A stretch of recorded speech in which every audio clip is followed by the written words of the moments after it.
하나님의 말씀은 마태복음 1장 21절이 되겠습니다. 아들을 낳으리니 이름을 예수라 하라. 이는 그가 자기 백성을 저희 죄에서 구원할 자이심이라 하니라. 아멘. 예수님이 세상에 오신 이유란 제목으로 같이 말씀을 나누겠습니다.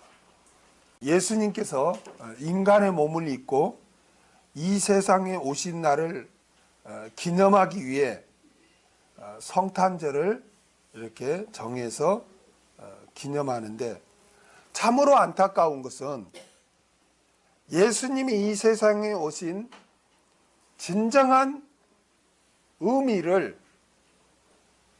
많은 사람들이 잊고 있다는 것입니다.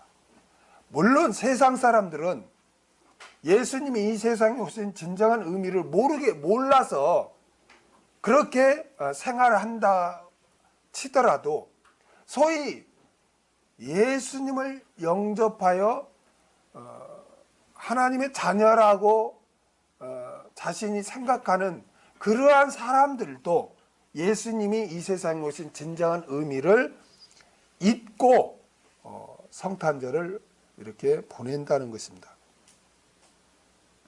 그래서 여러분, 성탄절이 다가오면 어떻게 합니까? 추리를 되게 이렇게 만들죠. 근데 요즘은 그것도 다 흐지부지 해가지고 추리를 하는 데가 별로 없어요. 요즘은 추리를 하는 데가 백화점이나 그 앞에 그렇게 화려하게 하거나, 아니면 대형 교회에서 이렇게 쭉 길게 선을 교회 꼭대기에서 연결해 가지고 이렇게 전등을 밝히는 그러한 추리를 하는데, 여러분, 선탕과 예수님 오신 것과 추리는 아무 상관이 없습니다. 여러분, 그거는 기독교적이 아니에요. 그거는 이방 종교가 기독교에 침투한 그러한 것입니다. 하나님께서는 절대로 어떤 나무를 베어다가 거기에 장식하고 그거를 숭배하거나 즐거워하지 말라고 그렇게 구약에 이미 그렇게 말씀해 주셨어요. 한번 볼까요? 예레미야 10장 3절에서 5절에 보면 이렇게 말씀하고 있어요. 열방의 규례는 헛된 것이라. 여기 열방은 이방이에요. 불신 세계를 말하는 거예요. 또 이방 세계를 말하는 거예요. 하나님을 섬기지 않는 그런 우상을 섬기는 자, 세상에 속한 자들을 가리키는 거예요. 열방의 규례는 헛된 것이라. 그 위하는 것은 살림에서 베은 나무요. 그들은 살림에서 나무를 베어온다는 거예요. 그래, 공장의 손이 도끼를 만드는 것이라. 나무를 베어와서 이렇게 이제 장식을 만드는데, 그들이 은과 금으로 그것에 꾸미고 그 나무에다가 이렇게 화려하게 꾸민다는 거예요. 목과 장들을 그를 든든히 하여, 그래 그 나무를 든든히 세우겠죠. 요동치 않게 하니. 그것이 갈린 기둥 같아서, 여기 갈린 기둥은 허수아비를 말하는 거예요. 허수아비. 말도 못하며, 여러분 추리가 뭐 말을 합니까? 말도 못하며 걸어 다니지도 못하므로 사람에게 매임을 입느니라. 그것이 화를 주거나 복을 주지 못하나니 너희는 두려워 말라 하셨느니라. 사람들은 그러한 크리스마스 추리를 하고 거기서 기쁨을 얻고 거기서 행복을 찾으려고 하고 그렇게 하는데, 그러한 추리는 어떤 기쁨과 행복을 주는 것도 아니고 복과 무슨 화를 주는 것도 아니다는 거예요. 그거는 열방, 세상 구습이고 이방 종교를 섬기는 자들이 하는 행위라고 분명히 말씀했는데, 희한하게 성탄절이 다가오면 추리를 한다는 거예요. 너무 희한하지 않습니까? 예수님 오신 것과 아무 관계가 없는데 그런 추리를 해요. 우리나라는 요즘 그것도 이제 다 사그라졌죠. 그 다음에 또 뭐 합니까? 성탄이 되면 캐롤을 불러요. 캐롤. 그렇죠? 뭐 흰눈 사이가 설명, 그게 예수님하고 무슨 상관이 있습니까? 캐롤이라는 거는 뭐냐면은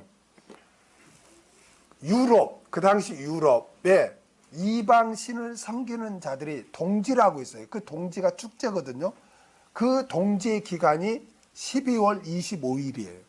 그 우상을 섬기는 그 축제의 기간이 동지인데, 기간이 그때 그들이 뭐냐면 우리나라 식으로 보면 그 손잡고 막 강강수월래 하는 거죠. 그들이 그 축제 때 막 이렇게 춤을 추면서 부르던 노래가 캐롤이에요, 캐롤. 그런데 그것이 어느 사이 기독교에 들어와서 그 분별을 못해. 예수님 오신 것과 캐롤과 무슨 상관이 있습니까? 한번 냉정하게 보면 아무 상관이 없어요. 그런데 그냥 캐롤이 이렇게 흘러넘치고 있습니다. 요즘은 또 캐롤도 안 들리더라고요. 옛날에는 캐롤이 막, 요즘은 뭐 개그맨들도 막 무슨 캐롤 음반 내고 막 하는데 요즘은 그런 것도 없어졌어. 시들해. 그게 진리라면 계속 유지돼야지, 시들해진다는 거는 그 진리가 아닌 거예요. 어느 한 시대에만 흥황하고 어느 시대에는 그 적용되지 않고 그러면 진리일 수가 없어요. 그래 요즘은 또 캐롤도 안 부르. 그리고 선물을 막 주고받고 즐거워하는데 사실 그 예수님하고 아무 상관이 없는 거거든요. 선물이란 거는 우리가 아무 때나 주고받을 수 있는 건데 그걸 어떻게 하면 즐겁게 보낼까, 그런 마음에 그렇게 선물을 하고 크리스마스 카드를 써가지고 이렇게 돌리고 이렇게 한단 말이에요. 근데 그건 기독교하고는 아무 상관이 없어요. 그래서 어린아이들은 예수님을 소망하고 예수님을 기다려야지, 어린아이들이 누구를 기다립니까? 산타클로스를. 빨간 옷 입고 하얀, 그것도 또 코카콜라에서 그걸 이용한 거예요. 또 그 코카콜라가 이렇게 빨간색이잖아요, 그 거품. 그래서 그 산타를 또 코카콜라 회사에서 그걸 활용하니까 사람들이 분별을 못하는 거예요. 그 다 사업가들이 그렇게 자기 그 영업 마케팅으로 그런 거를 산타클로스를 이용한 건데, 너나 하나 없이 빨간 옷 입고 그냥 흰 수염 달고 막 선물 나눠주고 그러잖아요. 그러니까 어린애들이 예수님은 온갖데 없고 산타크로스가 한다는 거예요. 여러분 산타크로스는 여러분 예수님과 무슨 상관이 있습니까? 이건 캐톨릭에서 세인트, 산타, 세인트 그 성인이거든요. 성 니콜라스라고, 그들이 말하는 성 니콜라스라는 사람이 이렇게 좋은 일을 하고 이렇게 선물을 나눠주고 어려운 이들을 돕고 한 일을 기념하기 위해서 그렇게 하다 보니 산타클로스가 등장하게 된 거예요. 그러니까 기독교하고는 아무 상관이 없어요. 근데 성탄절쯤 되면은 빨간 옷을 입고 성탄 흰수염을 달고 선물 돌려다니고 이렇게 하는 그런 일이 얼마나 벌어지고 있습니까? 그리고 또 성탄절이 가까우면 교회마다 유치부나 이런 학생들이 연극을 또 준비해서 그렇게 공연을 해요. 그러니까 어떻게 하면 즐겁게 할까를, 거기에 키포인트가 다 맞춰져 있는 거예요. 성가대에서는 칸타타 같은 걸 하면서 또 성가 경연대회를 하고, 어찌 보면 인간의 감정을 즐겁게 할까를 거기 키포인트가 있지, 예수님과는 아무 관계가 없어요. 진정으로 우리가 올바르게 우리가 성탄절을 보낸다는 것은 바로 예수님이 왜 이 세상에 오셨는가, 예수님이 세상에 오신 이유를 우리가 되새기면서 우리가 보내는 게, 그게 성경적인 성탄절을 보내는 것이지, 그런 예수님이 오신 이유는 온데가 없고, 그런 어떻게 보면 인간의 즐거움, 쾌락을 위해서 등장하는 모든 것들이 판을 친다면 그거는 예수님과 아무 관계가 없다는 것입니다. 여러분, 저는 오늘 여러분과 함께 예수님이 이 세상에 오신 진정한 의미가 무엇인지, 성경 전체적으로 보면 뭐 다양하죠, 오신 이유가. 그러나 그건 다 할 수가 없고, 오늘은 마태복음 1장 21절을 근거로 예수님이 이 세상에 오신 이유에 대해서 같이 살펴보고자 합니다. 우리 마태복음 1장 21절 다 같이 한번 읽겠습니다. 아들을 낳으리니 이름을 예수라 하라. 이는 그가 자기 백성을 저희 죄에서 구원할 자이심이라 하니라. 아멘. 자, 아들을 낳으리니, 하나님께서 보내신 주의 사자, 즉 천사는 마리아의 남편 요셉에게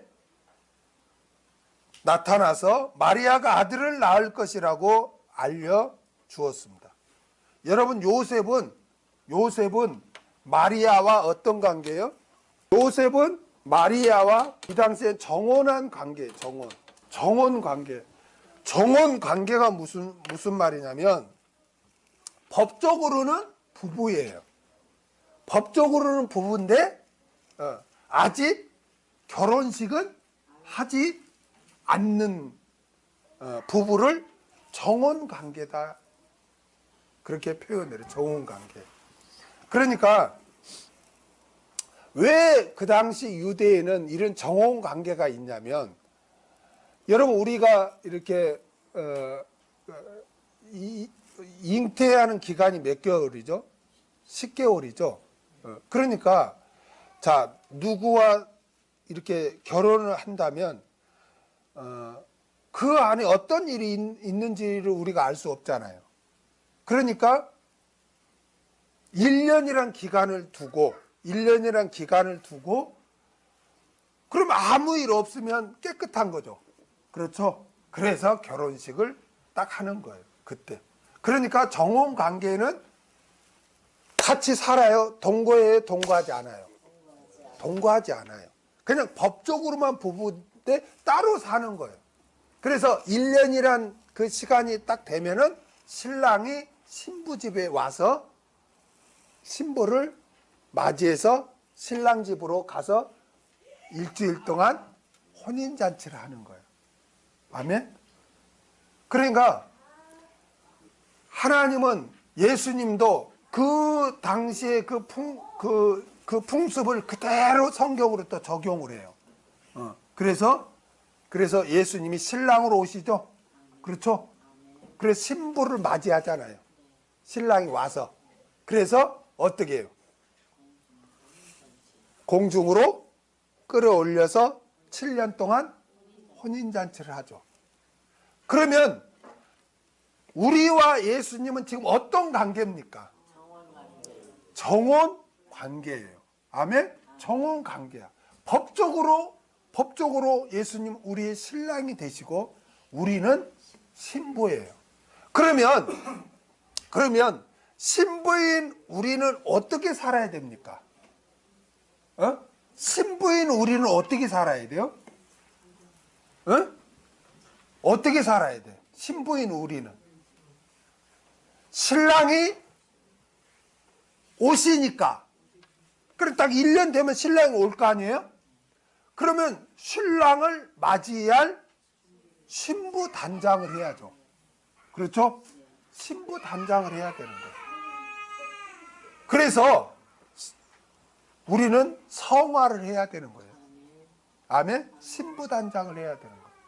그런데 예수님을 신랑으로 관계를 맺은 다음에 신부 단장을 하지 않고 외간 남자하고 노란하고 그러면은 그 결혼식이 성취될 수 있습니까? 없습니까? 성취돼요? 안 돼요? 안 돼요. 안 돼요. 그런데 야고보서에 보니까 너희가 세상과 짝하는 것은 간음한 것이다, 이렇게 말씀하고 있어요. 많은 사람들이 나 예수 믿었어. 그러니까 나는 구원 받았어. 나는 혼인잔치 들어가.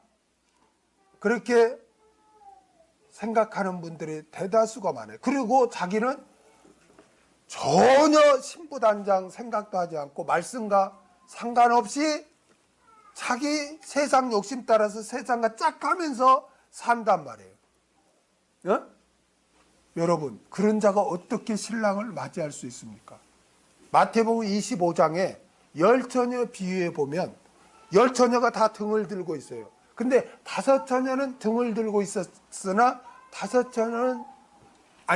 열처녀는 등을 들고 있었으나 다섯 처녀는 기름이 있었고 다섯 처녀는 기름이 없었어요. 등은 모두에게 주었어요. 하나님의 은혜로. 그게 믿음이에요. 그러나 기름은 내가 준비해야 돼요. 기름은 하나님이 해주는 게 아니에요. 내가 준비해야 돼요. 근데 기름이 없다? 신부단장이 없다? 행함이 없다? 순종이 없다? 그러면 신랑이로다 할 때 맞이할 수가 없어요. 얼마나 무서운 말씀입니까? 그렇기 때문에 우리가 지금이 어느 때인가 그냥 예수님이 오신 성탄절을 맞이해서 아무 오신 의미도 모르고 그냥 세상적으로 즐겁게 그냥 보내야 되는 것인가? 예수님이 오신 이유가 무엇인가를 올바로 알고 우리가 내가 지금 어떻게 살아야 되는가를 우리가 깨닫고 그렇게 두렵고 떨림으로 우리 구원을 이루어 가야 하는가? 이게 참으로 중요하다는 것입니다. 주님이 오시는 날은 누가 알 수 있습니까? 없습니까? 아무도 몰라요. 오늘 밤에 올지 내일 올지 그 누구도 알 수가 없어요. 그래서 나는 지금은 좀 즐기고 살다가 나중에 좀 회개도 하고 단장할 거야. 여러분, 그걸 누가 합니까? 아니, 주님 오시기 전에 오늘 밤에 내 영혼을 데려갈지 어떻게 합니까? 하룻밤새 안녕이에요, 요즘 시대에. 그러니까 내가 이 세상을 떠날지 주님이 오실지 그는 언제인지 모른단 말이에요. 그런데 많은 사람들은 나와 관계없이 먼 날이 있을 거야. 그러니까 나는 지금 이대로 살아도 괜찮아 이렇게 하는데 어느 날 갑자기 신랑이로다 하면 그때는 게임 셋이에요. 아멘? 그래서 우리는 항상 준비하고 살아야 할 줄 믿습니다. 그래서 마리아와 요셉은 바로 정혼 관계였다. 이 정혼 관계. 왜 성경에서는 이러한 사건, 이러한 것을 기록했는가? 바로 우리에게 깨닫게 해주기 위해서 바로 이러한 관계, 이러한 말씀을 기록해 주신 줄로 믿습니다. 그래서 우리는 나에게 이 말씀을 적용해야 돼요. 나는 예수님과 정혼 관계구나. 법적으로 예수님은 나의 신랑이고 나는 신부구나. 그래서 결혼식, 7년 혼인잔치를 지금 기다리고 있는 자구나. 그렇다면 내가 뭘 해야지? 기름을 준비해야지. 신부 단장을 해야지. 그래서 흠없이 외간 남자 만나지 않고 세상과 짝하지 않고 내가 내 믿음을 지켜야지. 그럴 때 신랑이 오셨을 때 그 신랑 품에 안길 수 있지. 이거를 우리가 깨닫고 우리가 또 살아야 할 줄 믿습니다. 요셉과 마리아는 정혼 관계였기 때문에 동거, 즉 같이 살고 있지 않았습니다. 그런데 마리아가 잉태를 했다는 것입니다. 마리아가. 아니, 자기가 지금 정혼 관계로서 같이 동거하지 않았는데 마리아 자기 아내가 잉태했다는 것은 청천벽력과 같은 소리 아닙니까? 그 당시에 더 심각한 것이 뭐냐면 그 당시에는 이스라엘의 공동체 사회란 말이에요. 그렇기 때문에 어떤 개인의 사건으로 끝나질 않아요. 공동체니까.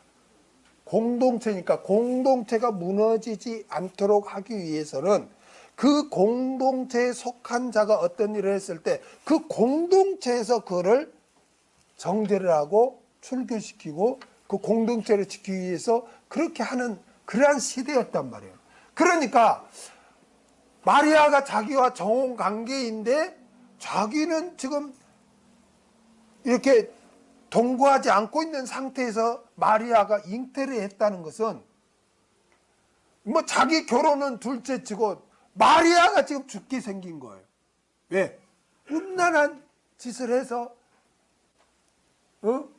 동거도 하지 않았는데 외간 남자하고 어떤 관계를 맺어서 잉태를 했다는 것은 그 공동체에서 요셉의 의지와 상관없이 공동체에서 돌을 들어서 간음한 여인으로 여겨서 돌을 던져서 죽일 수 있는, 이게 자기 마리아가 죽임을 당할 수 있는 그런 상태가 된 거예요. 그래서 요셉은 어떻게 합니까? 요셉은 몰래 아무도 모르게 끊으려고 했어요. 아무도 모르게 얘를 유산시키려고 그렇게 했다는 거예요. 그때 주의 사자가 나타나 요셉에게 마리아가 잉태된 자는 성령으로 잉태되었다고 그렇게 가르쳐 줍니다. 마태복음 1장 18절에서 20절 그 앞에 한번 보겠습니다. 예수 그리스도의 나심은 이러하니라. 그 모친 마리아가 요셉과 정혼하고 동거하기 전에, 그렇죠? 정혼 관계는 동거하는 게 아니에요. 떨어져 있어요. 동거하기 전에 성령으로 잉태된 것이 나타났더니, 이게 마리아는 성령으로 지금 잉태된 거예요. 그 남편 요셉은 의로운 사람이야. 정직하단 말이에요. 의로운 사람이라 저를 드러내지 아니하고 가만히 끊고자 하여 아무도 모르게 유산시켜서 마리아를 이렇게 보호하고자 이렇게 그 일을 생각할 때 이렇게 남한테 말도 하지 않고 어떻게 속으로 생각만 한 거예요. 생각만. 여러분, 여기서 우리가 깨달을 점이 뭐냐면, 많은 사람들은 내가 어떤 행동으로 하나님께 불순종하고 죄를 범한 것만 내가 잘못했지 하고 회개하는 성도들이 많습니다. 그러나 우리가 기억해야 될 거는 우리가 생각하는 것도 하나님은 다 지켜보고 계신다는 거예요. 내가 어떤 생각을 갖는지는 상대방은 알 수 있을까요, 없을까요? 다른 사람은 몰라요. 그러나 하나님은 알아요, 몰라요? 알아요. 그래서 우리는 행동으로 지은 죄도 회개해야 되지만 생각으로 지은 죄, 내가 직접 다른 외간 남자나 여자와 간음한 행동을 안 했을지라도 생각으로 내가 그런 생각을 품었다면 그거를 회개해야 된다. 여기서 우리가 깨달을 점이 그거예요. 생각으로 지은 죄도 우리는 회개해야 된다. 그런데 이런 생각으로 지은 죄를 회개하지 않고 그냥 가면 그 죄가 그대로 남아요. 그래서 예수님이 뭐라고 가르치냐면, 살인도 죄죠. 쉽게 말해 살인하지 말라 그랬죠. 근데 뭐라고 가르치냐, 미움도 살인하는 것이라 그렇게 말해요. 아멘?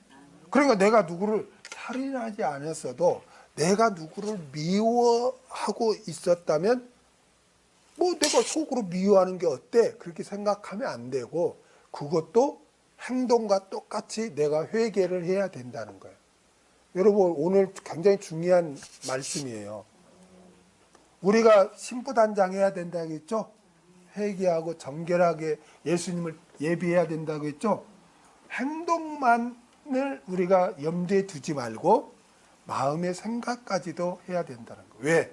하나님은 우리의 중심을 보시기 때문에.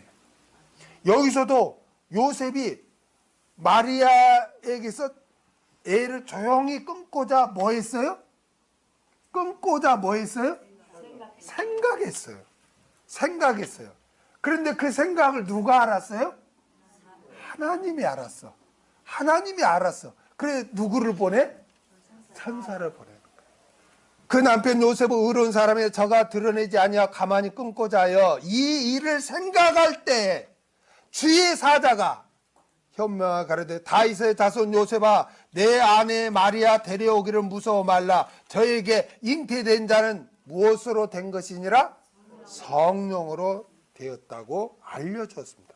마리아가 낳은 아들은 성령으로 잉태된 분이시라는 거예요. 마리아는 남자와 상관없이 남자와 상관없이 성령으로 잉태하여 아들을 낳은 것입니다. 그래서 구약에서는 메시아는 여자의 후손으로 오신다고 그랬어요. 아멘? 남자와 상관없이 여자의 후손으로 오신다. 창세기 3장 15절을 보겠습니다. 내가 너로 여자와 원수가 되게 하고 너의 후손도 누구와? 여자의 후손과 원수가 되게 하리니 여자의 후손은 내 머리를 상하게 할 것이요 너는 그의 발꿈치를 상하게 할 것이니라. 여기 여자의 후손은 메시아예요. 메시아는 여자의 후손으로 오신다는 거예요. 이사야 7장 14절을 보겠습니다. 그러므로 주께서 친히 징조로 너희에게 주실 것이라. 보라, 처녀가 잉태하여 아들을 낳을 것이요 그 이름을 임마누엘이라 하리라. 아멘. 처녀가 잉태하여 아들을 낳을 것이다. 메시아는 처녀의 몸을 빌려서 이 땅에 이 세상에 오신다는 거예요. 여자의 후손으로 오신다는 거예요. 그 예언대로 예수님은 처녀 마리아를 통해서 이 세상에 오신 것입니다. 예수님은 여러분 존재하지 않다가 마리아의 아들로 태어나신 것이 아닙니다. 예수님은 이 세상에 오시기 전에 삼위일체 하나님으로 계셨습니다. 아멘. 삼위일체 하나님으로 계신 분, 그 하나님이 여자의 몸을 빌려서 인간의 몸을 입은 거예요. 아멘. 그냥 우리처럼 존재하지 않다가 그냥 마리아의 아들로 이렇게 태어난 게 아니에요. 예수님은. 빌립보서 2장 6절에서 8절을 보겠습니다. 그는 근본 하나님의 본체시나 하나님과 동등됨을 취하실 것으로 여기지 아니하시고 오히려 자기를 비어 종의 형체를 가져 사람들과 같이 되었고 사람의 모양으로 나타나셨으며 자기를 낮추시고 죽기까지 복종하셨으니 곧 십자가에 죽으심이라. 아멘. 그는 근본 하나님의 본체시나 삼위일체 하나님으로 계셨던 분이라는 거예요. 그 예수님은 전능하신 하나님이시고 영원하신 하나님이시고 평강의 왕이신 줄로 믿습니다. 그러한 하나님이 인간의 몸을 입고 아들로 태어났습니다. 즉 사람으로 오셨습니다. 이것을 신학적인 용어로 성육신, 인카네이션, 성육신이라고 해요. 하나님이 인간의 몸을 입으셨다. 이거를 성육신 인카네이션이라고 합니다. 여자의 후손으로 이 세상에 오신 예수님은 하나님으로서 메시아이신 줄로 믿습니다. 아멘. 하나님으로 계시다가 여자의 후손으로 오셨어요. 구약의 메시아는 어떻게 오신다고 그랬어요? 여자의 후손으로 오신다고 했어요. 그러니까 여자의 후손으로 오셨기 때문에 예수님은 누구시다? 메시아이시다. 여러분 왜 예수님이 메시아십니까? 왜 예수님이 메시아예요? 구약의 메시아에 대한 예언을 100% 성취했기 때문에 예수님이 메시아인 거예요. 메시아는 어느 날 갑자기 내가 메시아다가 아니에요. 하나님은 메시아를 증명하기 위해서 2000년 전에 메시아는 이런 분이다. 메시아는 이렇게 생겼다. 이렇게 올 것이다. 이런 일을 할 것이다. 라고 메시아에 대한 예언을 하나님 미리 말씀해 주셨어요. 그 메시아에 대한 예언에 99%가 맞고 1%가 틀려. 그럼 메시아예요? 아니에요? 메시아가 아니에요. 100%예요. 100%. 그런데 예수님은 100%예요. 태어날 때부터 어떻게 오셔서 일반 사람 누가 나 박대선이 내가 메시아다, 뭐 문선명이 내가 뭐 메시아다. 네 어머니 아버지가 누군데? 족보 보니까 누구네 다 있네. 메시아예요? 아니에요? 아니에요. 메시아는 성령으로 잉태돼서 여자의 몸물만 빌려서 오셔야 메시아인 거예요. 왜? 구약의 메시아는 여자의 후손으로 오신다고 했기 때문에. 그런데 예수님은 그 예언대로 처녀인 마리아의 몸을 빌려서 태어나신 거예요. 할렐루야. 그러니까 예수님만 메시아인 줄 믿습니다. 예수님 외에는 그 누구도 메시아가 아니에요. 그런데 안타까운 것은 예수님은 하나님이신 분이 여자의 마리아의 몸을 빌려서 인간이 되신 거예요. 그런데 가톨릭과 세상은 이 예수를 아기 예수를 강조해요. 아기 예수를. 가톨릭에서 어떻게 표현을 합니까? 마리아가 항상 품은 모습의 그런 그림이 있고 그런 형상이 있어요. 아기 예수. 그리고 세상도 다 아기 예수를 강조해요. 그 영향을 받아서. 왜 그렇습니까? 가톨릭에서는 마리아를 신격화시키기 위해서 그렇게 한 거예요. 마리아를 신격화시켜서. 그래서 어디까지 신격화되냐? 하나님의 어머니다 이거예요. 완전히 이거는 막 막가파야. 하나님의 어머니.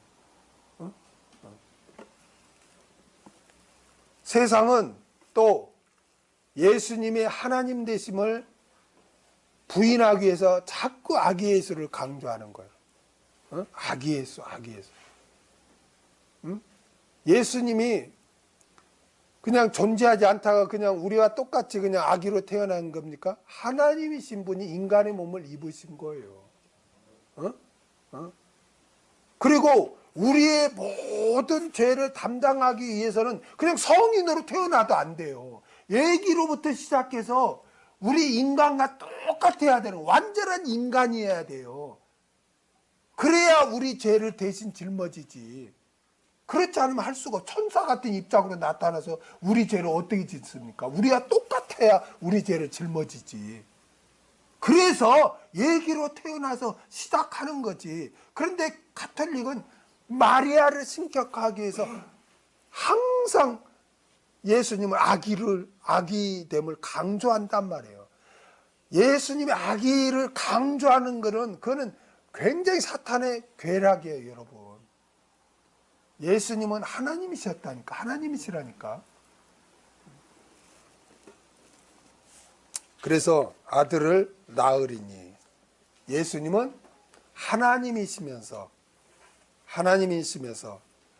여자의 후손으로 오셔서 메시아이심이 증명되고 우리 죄를 온전히 담당하기 위해서 우리와 똑같이 아기로부터 시작되는 줄로 믿습니다. 그러나 이것을 교묘하게 사탄은 아기 예수를 강조해서 마리아를 신격화하고 세상은 예수도 우리와 똑같은 자다 해서 아기 예수를 강조해서 예수님의 신성을 부인하는 거예요. 그러나 예수님은 아기로 태어났지만 예수님은 하나님이셨고 여자의 후손으로 태어나신 메시아다는 것을 우리는 기억해야 할 줄로 믿습니다. 그 다음에 이 이름을 예수라 하라. 하나님께 보내신 사자 즉 천사는 마리아의 남편 요셉에게 마리아가 낳은 아이의 이름을 예수라 하라고 이렇게 알려주었습니다. 이스라엘 민족에게 있어서 이름은 단순히 호칭을 위한 것이 아니라 그 존재의 본질을 말합니다. 여러분, 그 존재의 본질을 의미합니다. 그러므로 그에게 붙여지는 이름은 그가 어떤 사람이고 어떻게 살 것인가가 그 이름에 포함되어 있어요. 의미가. 그래서 구약 성경에 보면 구속사에 등장하는 수많은 사람들의 이름에는 그가 어떤 자인가를 그 의미를 나타내. 이건 아담. 히브리 원문 하아다마. 이 원래 그 히브리 음으로는 하아다마인데 우리는 그냥 아담 그러잖아요. 개역 성경. 아담이란 뜻이 뭡니까? 아담은 티끌, 먼지, 흙 이런 뜻이에요. 왜 하나님은 그런 이름을 붙여줬을까요? 우리 인간은 먼지와 같은 존재예요. 먼지와 같은 존재. 훅 불어버리면 날아갈 그런 연약한 존재예요. 우리는 하나님을 의존해서 살아야 할 존재라는 거예요. 할렐루야. 그리고 우리는 흙으로 돌아가는 거예요. 그래서 하나님은 아담이라고 그렇게 한 거예요. 사람은 자기를 의지하고 내가 잘났어, 나는 모든 거 할 수 있어 그렇게 생각하지만 훅 불면 날아가 버릴 먼지에 불과한 거예요.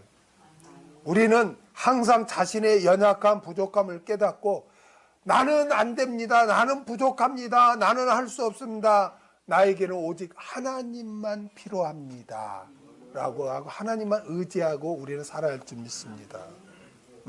여러분, 그 외에도 뭐 아브라함이 뭐냐면은 열국의 아비란 뜻이에요. 열국의 아비야. 그러니까 아브라함은 나중에 뭐가 돼요? 믿음의 조상이 되는 거예요. 믿음의 조상이 되는 거예요. 여러분, 야곱 이름의 뜻이 뭐예요? 사기꾼이에요. 사기꾼. 근데 그 야곱이 이름이 뭐로 바뀌죠? 이스라엘로 바뀌어요. 이스라엘, 하나님의 백성, 하나님과 함께하는 자로 바뀌어요. 뭘 우리에게 의미합니까? 우리는 다 야곱이었어요. 다 사기꾼이고 죄인이고 죄인의 계수였어요. 그런 우리가 이스라엘이 된 줄로 믿습니다. 감사하면서 우리는 살아야 돼요. 여러분, 모세가 뭐예요? 모세 이름의 뜻이 물에서 건짐을 받은 자, 또 하나는 끌어내다, 그런 뜻이에요. 그 이름대로 모세는 나일강에서 건짐을 받죠. 방주에서 건짐을 받죠. 그리고 이스라엘 백성을 애굽에서 끌어내죠. 그렇죠. 그러니까 히브리인들에게 있어서 그 이름은 그 사람이 그 인격의 그 존재의 본질을 의미하는 거예요. 그 사람이 어떤 사람이고 어떻게 살 것인가를 나타내요. 그런데 주의 사자는 마리아가 낳은 아들의 이름을 뭐라고 그래요? 예수. 원래 우리 개혁 성경은 예수, 그런데 히브리 원문은 이예수스예요. 이예수스. 예수님의 본래 이름이거든요. 근데 이제 우리 개혁 성경은 예수 그러잖아요. 근데 예수의 본 이름은 이예수스. 근데 이제 우리는 예수 그러잖아요. 예수, 이 이예수스는 어디에서 그 유래됐냐면 구약의 여호수아. 우리는 또 여호수아라고 하죠. 여호수아 뜻이 뭐죠? 여호와께서, 하나님께서 구원하신다, 그런 뜻이에요. 하나님께서 구원하신다. 여호와께서 구원하신다. 그러니까 예수님은 구원하시는 분이에요. 구원자예요. 아멘? 구원자. 우리를 구원해 주실 분은 오직 누구밖에 없어요? 예수님밖에 없는 줄 믿습니다. 사도행전 4장 12절 보겠습니다. 다른 이로서는 구원을 얻을 수 없나니 천하 인간의 구원을 얻을 만한 다른 이름을 우리에게 주신 일이 없음이라 하였더라. 할렐루야. 오직 우리가 구원을 얻을 수 있는 분은 예수님을 믿는 길밖에 없는 줄로 믿습니다. 우리의 구원자는 오직 예수님입니다. 죽을 때까지 예수님을 부인해서는 안 됩니다. 아멘. 예수님을 다른 존재와 동일시해서도 안 됩니다. 등산하면 꼭대기 정상이 하나지만 가는 길은 뭐 여러 길이 있다.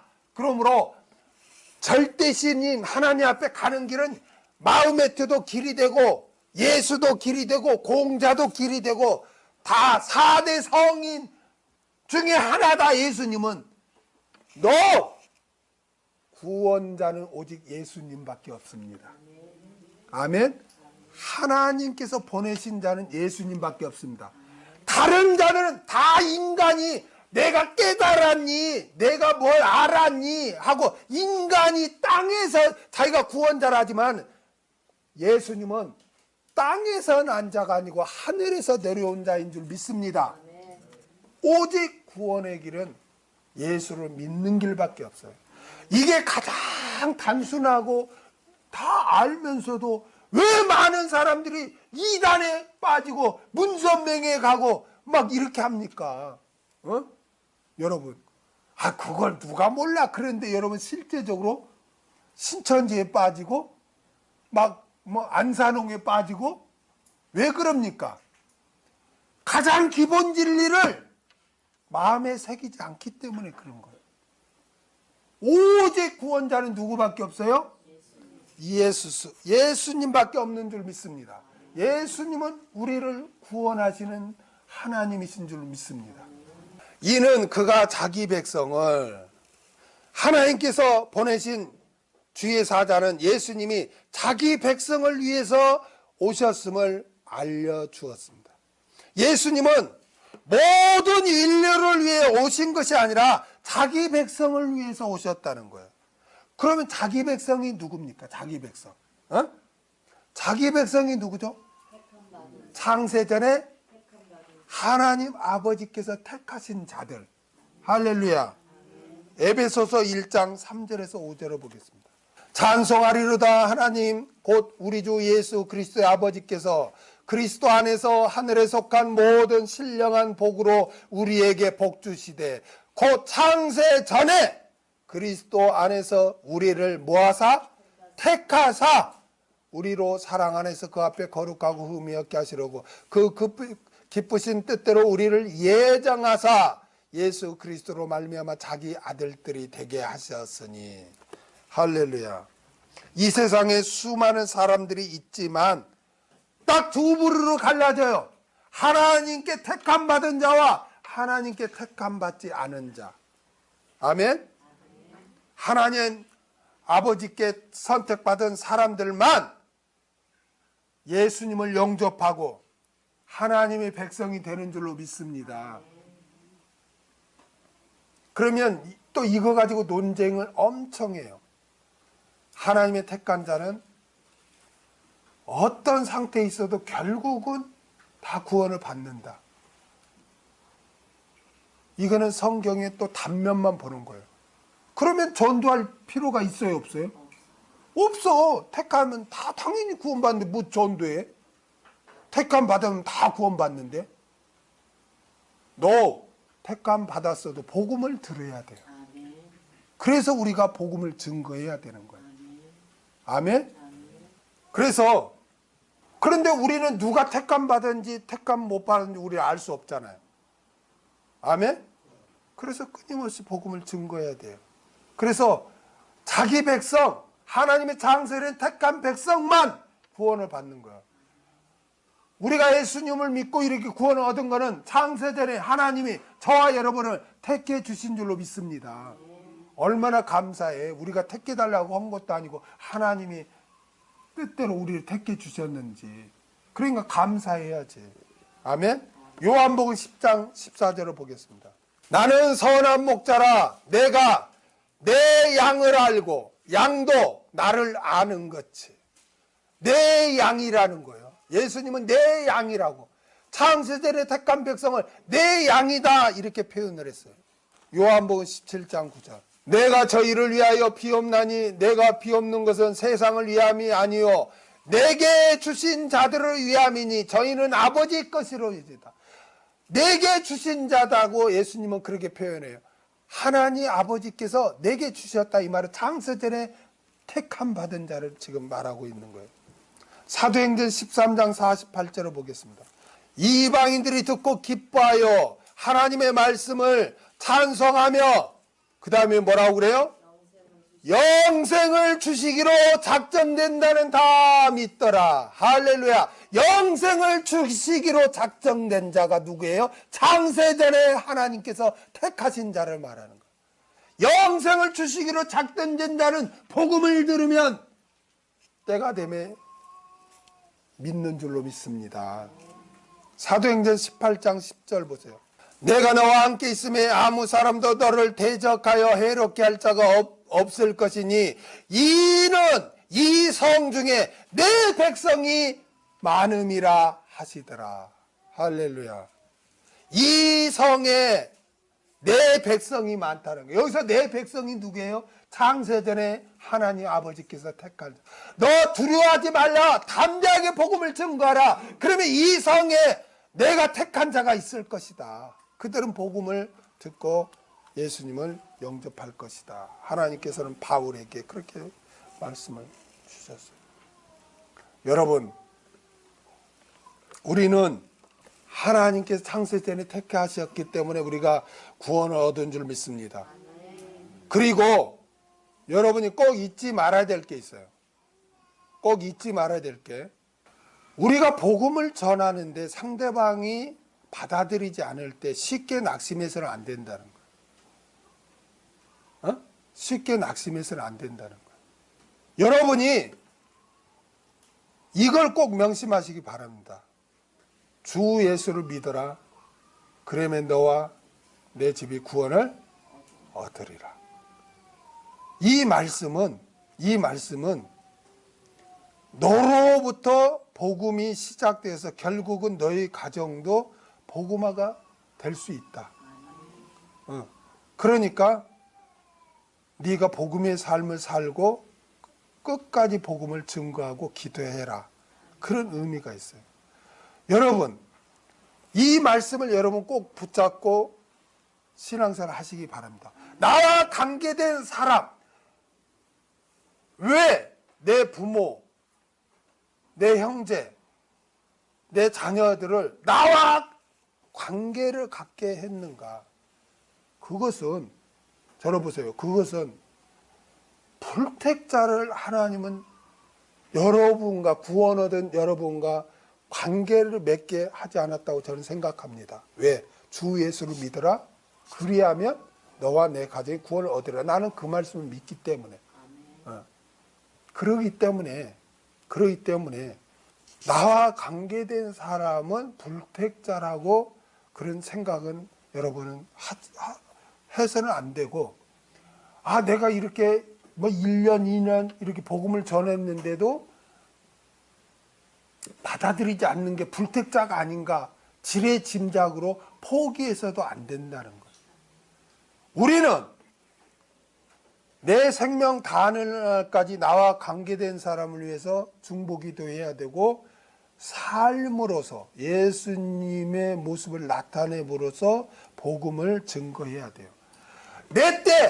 내가 죽을 때까지 나와 관계된 사람이 예수를 믿지 않더라도, 내가 이 세상을 떠나더라도 우리의 기도와 우리가 그리스도를 나타낸 그 삶의 모습을 통해서 나와 관계된 사람이 예수님을 영접할 수 있다는 거예요. 저는 목회를 하면서 이런 일을 많이 봤어요. 어떤 분은 어머니가 그렇게 기도했는데 자식이 안 믿어요. 그렇게 해도 안 믿어요. 안 믿는 자식이 있어요. 그런데 어느 순간에 어머니가 돌아가시고 나서 생각이 나요. 엄마가 자기를 위해서 그렇게 기도하고 울고 하는 게 불현듯 생각나더라는 거예요. 못 견디게. 그래서 잠도 안 오고 엄마가 그렇게 보고 싶고. 그렇게 해서 구역장을 찾아가지고, 전도하는 구역장을 찾아가지고 내가 어떻게 하면 이렇게 내가 이렇게 교회 다닐 수 있냐고. 그래서 교회를 데려온 분이 있더라고.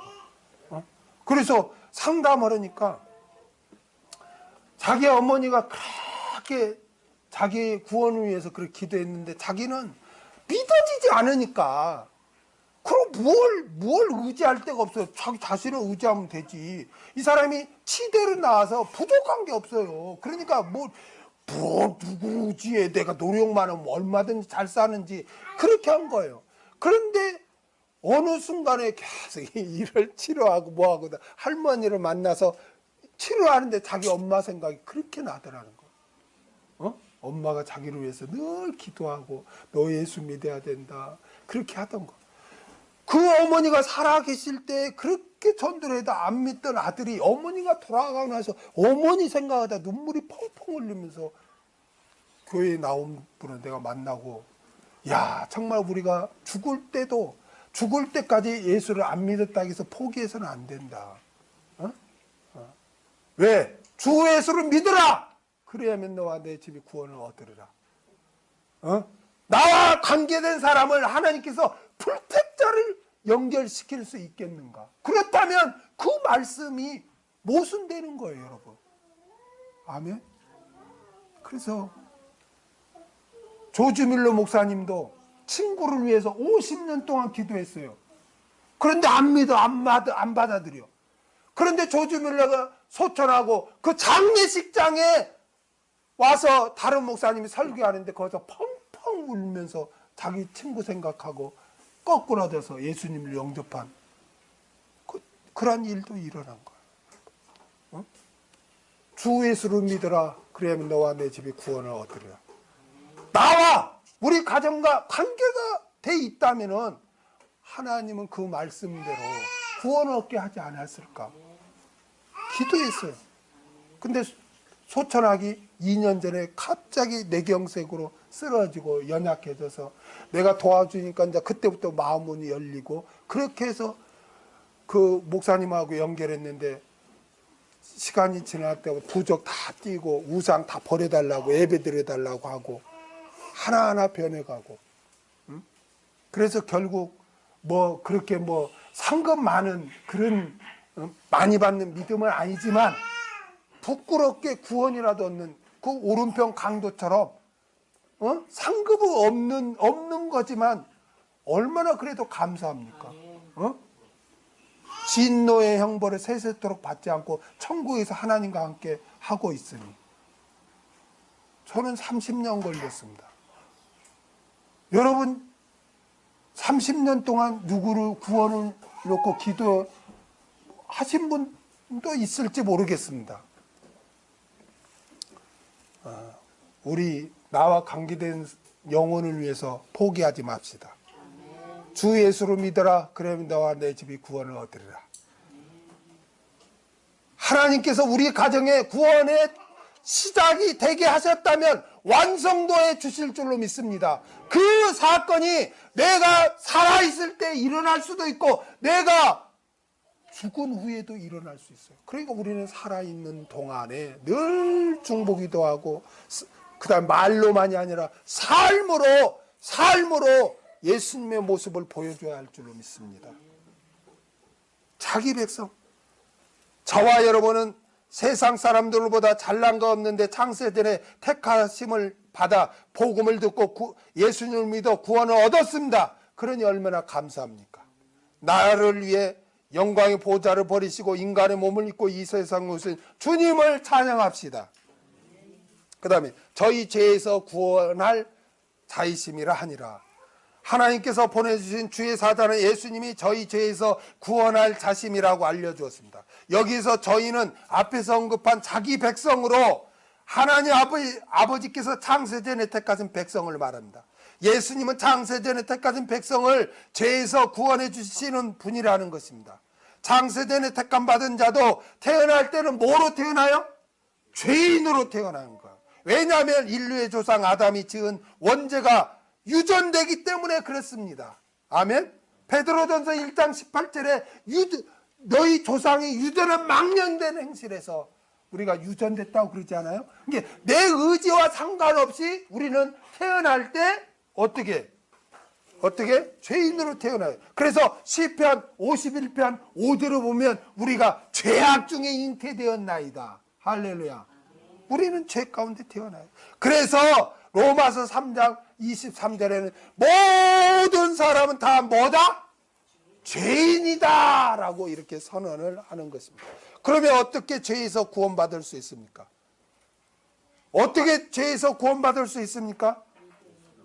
죄의 싹은 사망이라고 로마서 6장 23절에 말씀하고 있어요.